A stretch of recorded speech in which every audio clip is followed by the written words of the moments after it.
आइए, स्वागत है आप सभी का आज के क्लास में। आज हम सभी पढ़ेंगे क्लास 10 के नियामक ज्यामिति का तीसरा पार्ट, है ना।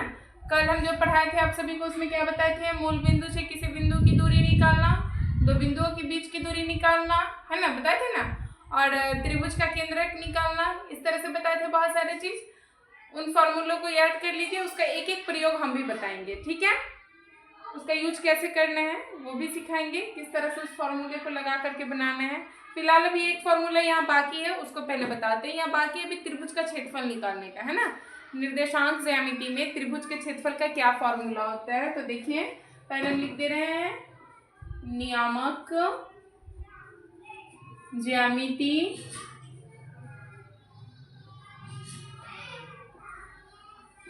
चलते हम त्रिभुज का क्षेत्रफल, है ना। क्या है इसका सूत्र?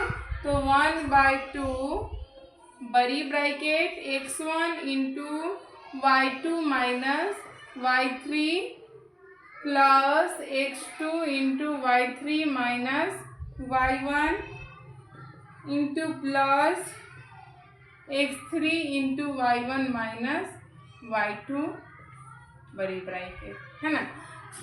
ये फॉर्मूला है, लेकिन देखो एक फॉर्मूला जो ये है थोड़ा सा डिफिकल्ट लग रहा है, इसको आसानी से समझो। इसको हम याद रखेंगे 123, 231 और 312, आराम से उसको बैठा लेंगे। 1 2 3 123 231 312, है ना। ये भी एक नॉर्मल सा अपना अपना याद करने का अलग अलग ट्रिक होता है, ठीक है। आप कौन से ट्रिक से आसानी वे में याद कर सकते हैं, तो ये भी ट्रिक सही है इस फॉर्मूला को याद करने के लिए कि 1/2 x बाहर रहेगा, y वाला अंदर, उसको बैठाना कैसे है? पहला वाला 123, दूसरा बैठेगा 231 और तीसरा 312, इस तरह से करके हम बैठा लेंगे, ठीक है ना। तो चलिए अब पहले अभी हम बता रहे हैं आप लोग को यहाँ प्रयोग करना है। तो सबसे पहले हम अभी सिखाएंगे आप लोग को पहला मूल बिंदु से किसी बिंदु की दूरी निकालने का सूत्र पे प्रयोग, ठीक। दो प्रयोग अभी हम आप लोग को बताएंगे तत्काल, ठीक है। तो देखिए अभी हम पहला एक क्वेश्चन दे रहे हैं, मूल बिंदु से बिंदु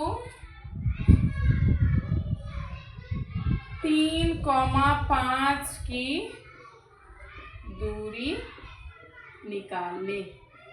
कोई भी ऐसा हो सकता है, हम यहाँ पहले लिखेंगे सॉल्व, ठीक। उसके बाद क्या लिखेंगे यहाँ, है ना।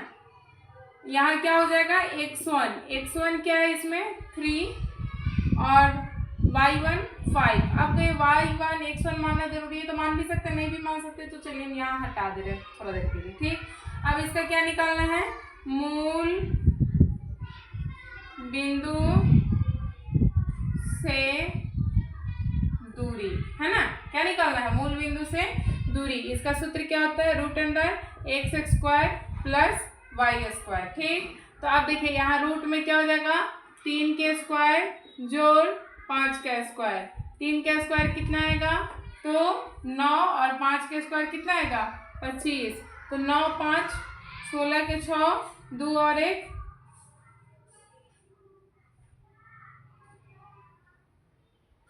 9 5 14, है ना। तो यहाँ पर अब ये निकल सकता है? नहीं ना निकल सकता है, तो हम इतना इकाई कर देंगे, ठीक है। इस तरह से ये इसका आंसर हो गया, ठीक। अगर सेकंड प्रश्न रहे आपका कि बिंदु P ब्रैकेट में रहे 3,4 एवं Q ब्रैकेट में रहे आपका 5,7 के बीच की दूरी निकालें, है ना। तो हमको निकालना क्या? P से Q की दूरी। यहाँ हम एक चित्र बना लिए थोड़ा सा समझने के लिए, P का निर्देशांक और Q का। तो P का हो जाएगा 3,4 और Q का हो जाएगा 5,7। चलिए ध्यान से समझिए, यहाँ लिखेंगे सॉल्व, है ना। यहाँ x1 कितना हो जाएगा आपका? 3, y1 कितना हो जाएगा? तो 4, तथा x2 कितना हो जाएगा आपका? 5 और y2 कितना हो जाएगा? 7, ठीक। अब क्या होगा? चलेंगे हम सूत्र से, है ना, क्या निकालना है हमको, पी क्यू। सूत्र क्या है इसका, root under x1 minus x2 का whole square plus y1 minus y2 का होल स्क्वायर। चलिए साइड में ही लिख देते हैं। यहाँ पे क्या हो जाएगा, 3 माइनस 5 का स्क्वायर अजोड़ 4 माइनस 7 का स्क्वायर। 3 में से 5 जाएगा तो कितना आएगा, तो -2 का स्क्वायर और प्लस -3 का स्क्वायर, है ना। तब यहाँ पे -2 का स्क्वायर कितना हो जाएगा, +4 और इसका हो जाएगा 9, 9 4 13। इसका कितना आंसर आ जाएगा, √13 इकाई। रूट में से नहीं निकलने वाला तो ऐसे ही छोड़ देंगे। देखिए सूत्र का कितना आसानी से प्रयोग है ना। तो आप भी इसी तरह से इसका प्रयोग करके बनाइए, आसानी से बन जाएगा। और आज की क्लास में ये भी फॉर्मूला क्या बताया, त्रिभुज का क्षेत्रफल निकालने का, है ना। तो त्रिभुज का क्षेत्रफल में तो 3 शीर्ष होंगे ना, त्रिभुज है तो त्रिभुज में 3 शीर्ष हो गए। तो 3 शीर्ष में एक को माना ए, एक को मान लिया बी, एक को मान लिया सी। ठीक, ए का निर्देशांक x1 y1, बी का हो जाएगा x2 y2 और इसका हो जाएगा x3 y3, है ना। इस तरह से, और इसमें देख लेना है, इसको हम याद करने का एक फॉर्मूला बताएं कि 1/2 तक तो समझ में आ रहा है। यहाँ हम मान लेंगे 123, 231 और 312, ये करके याद करेंगे, आसानी से फॉर्मूला बैठा सकते हैं। 2 फॉर्मूला का प्रयोग कर दिए। ठीक, अब एक तीसरा चीज हमको सिखाना था आप सभी को, संरेख और समदूरस्थ, है ना। तो पहले संरेख वाले को सीख जाइए। संरेख का मतलब होता है एक ही रेखा पर। संरेख का मतलब क्या होता है, एक ही रेखा पर। ठीक, तो अब संरेख वाले का एक तो आसानी से अगर पूछे कि बताए कि या सिद्ध करे कि ये बिंदु ये संरेख है कि नहीं, तो हम उसको त्रिभुज के क्षेत्रफल वाले फॉर्मूला पे बैठाएंगे। ठीक, और अगर उसका क्षेत्रफल निकालने पर शून्य आ जा रहा हो, कितना आ जा रहा हो, शून्य, तो वो क्या हो जाएगा, संरेख है। अगर शून्य नहीं आ रहा है तो संरेख नहीं है। याद रहेगा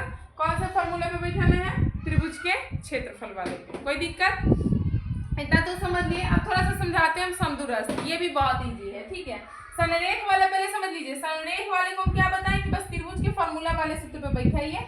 0 अगर आ जा रहा है तो संरेख है, और अगर 0 नहीं आ रहा है तो संरेख नहीं है। ठीक, आगे चलते थोड़ा समदूरस्थ को समझते हैं। यहाँ थोड़ा जगह का अभाव है, लेकिन समझने के लिए समझा जा सकते हैं, है ना। समझिए, जैसे हम मान लिए कि यहाँ एक बिंदु हो गया और इस बिंदु से ये दोनों बिंदु समदूरस्थ है, मतलब जितना ये दूरी पर है उतना ही ये दूरी पर है। ठीक, तो इस बिंदु को हम मान लिए ए बी सी। तो हमको कहेगा कि जितना ए से बी की दूरी है उतना ही ए से सी की दूरी है। अगर ये है, दोनों बराबर है तो समदूरस्थ है, दोनों बराबर नहीं है तो समदूरस्थ नहीं है। समझ में आया। तो इसके लिए क्या करना होगा, पहले हमको ई दोनों के बीच का दूरी निकालना होगा, फिर बराबर ई दोनों के बीच का दूरी, है ना, यानी ए बी बराबर ए सी करना होगा। ठीक, तो ए बी कहने का मतलब क्या हुआ कि दो बिंदु के बीच का दूरी, यहाँ वाले बिंदु और यहाँ वाले। तो अभी हम बताएं यहाँ 2 बिंदुओं के बीच की दूरी का जो फॉर्मूला है, इस फॉर्मूला पे पहले ये दोनों बिंदु को बैठाएंगे, फिर बराबर दे करके इस फॉर्मूला पे, उसी फॉर्मूला पे 2 बिंदुओं के बीच की दूरी पर AC निकालेंगे। समझ में, जैसे यहाँ PQ निकाले हैं 2 बिंदुओं के बीच की दूरी, उसी तरह से एक बार AB निकालेंगे और उसके बाद क्या निकालेंगे, AC। अगर दोनों का मान बराबर आ जा रहा है तो समदूरस्थ है, बराबर नहीं आ रहा है तो समदूरस्थ नहीं है। इतना तो कॉमनली समझ में आ गया। फिर से समझिए इसको एक बार। त्रिभुज का क्षेत्रफल का फॉर्मूला ये रहा। इस फॉर्मूला में अगर संरेख कर रहा है बताने के लिए कि बताए कि निम्नलिखित बिंदु संरेख है या नहीं, या सिद्ध करना ही है, तो हम क्या करेंगे, या कोई अगर मान नहीं दिया, ठीक, और कहा कि ये 3 बिंदु अगर क्रमागत संरेख हैं तो के का मान बताएं। ठीक, कोई भी एक बिंदु का मान नहीं देगा तीनों में का, तो संरेख बताएं। तो उसमें क्या करेंगे, हम त्रिभुज के क्षेत्रफल बराबर 0 मान लेंगे और तब जो मान है उसको फिलअप करेंगे, अपने आप जो मान नहीं दिए रहेगा उसका मान आ जाएगा। ठीक, संरेख का मतलब ही स्पष्ट रूप से समझ लीजिए कि त्रिभुज का क्षेत्रफल वाले सूत्र पे बैठाएंगे। अगर क्षेत्रफल 0 आ रहा है तो संरेख है, क्षेत्रफल 0 नहीं है तो संरेख नहीं है। ठीक, और यहाँ समदूरस्थ वाले का हम क्या बताए कि समान दूरी पे स्थित है, मतलब जितना दूर A से B है उतना ही दूर A से क्या है, C है। ठीक, अगर ये दोनों बराबर है तो समदूरस्थ है, बराबर नहीं है तो समदूरस्थ नहीं है। नियामक ज्यामिति में लगभग इतने ही प्रश्न पूछे जाते हैं। ठीक है ना। इतना जो हम 3 क्लास में आप लोग को बताएं, पहले क्लास में बताए थे चतुर्थांश के विषय में, कल बताए नॉर्मल फॉर्मूलाज जो हैं सो, और आज हम लगभग ये कम्प्लीटली बता दिए। अब इसमें अगर कोई भी क्वेश्चन नहीं आ रहा है तो उसको आप सभी कमेंट बॉक्स में डाल दें, उस क्वेश्चन को हम सॉल्व करके पुनः हम आपके पास उपलब्ध करवा देंगे। ठीक है, ऐसे नॉर्मल समझने के लिए इतना काफ़ी है। और ये जो फॉर्मूला है इसको डेफिनेट याद कर लीजिए अपने कोई ट्रिक से, या अगर अपना कोई ट्रिक ना बन रहा है तो हमारे ट्रिक से याद कर ले, है ना। तो यहाँ हमें ट्रिक दिए हैं कि 123, 231 और 312, इस ट्रिक पे भी हम काम कर सकते हैं, बन जाएगा आसानी से। ट्रिक क्या है, ट्रिक तो समझने के लिए अपना से खुद भी बना सकते हैं। चलिए ठीक, तो ये अभी हम 2 मैथ आप लोग को बना के बताएं, 2 फॉर्मूला का प्रयोग किए, एक मूल बिंदु से दूरी और एक 2 बिंदुओं के बीच की दूरी। और जो 2 बिंदुओं के बीच की दूरी है उसी पे समदूरस्थ वाला हो जाएगा, त्रिभुज के क्षेत्रफल वाले पे सरलरेख वाला हो जाएगा। ठीक है, तो नॉर्मल समझ में आ चुके हैं। अगर नहीं आया तो कुछ आप हमसे पूछ सकते हैं, उस क्वेश्चन को कमेंट बॉक्स में डाल दें, हम आसानी से आप सभी तक वो मैथ सॉल्व करके उसका आंसर उपस्थित करते हैं। ठीक है।